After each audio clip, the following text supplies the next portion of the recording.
Force, कोई भी expression variable है तो उसे हम बहुत ही छोटे रेंज में, छोटे डिस्प्लेसमेंट के लिए कांस्टेंट एज्यूम कर सकते हैं।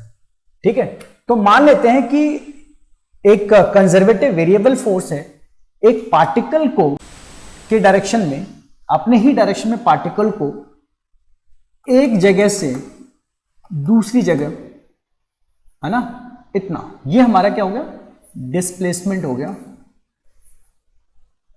ds।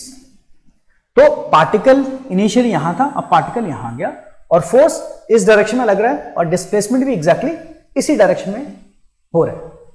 तो कहते हैं कि इस फोर्स ने जो वर्क किया वो क्या किया, dw, क्योंकि छोटा डिस्प्लेसमेंट है, छोटा शिफ्ट है, तो हम ये कह सकते हैं कि वर्क डन भी छोटा हुआ होगा। और क्योंकि ये ds बहुत ही स्मॉल वैल्यू है, टेंडिंग टू 0, तो अगर फोर्स मेरा वेरिएबल भी है, अगर मेरा फोर्स वेरिएबल भी है तो बच्चों हम इसे कांस्टेंट एज्यूम कर सकते हैं।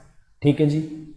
तो dw को हम लोग कैसे डिफाइन करते हैं, तो कहते हैं work is defined as product of force, यहां पे मेरा कंजर्वेटिव फोर्स है, and distance travel by the object along the same direction.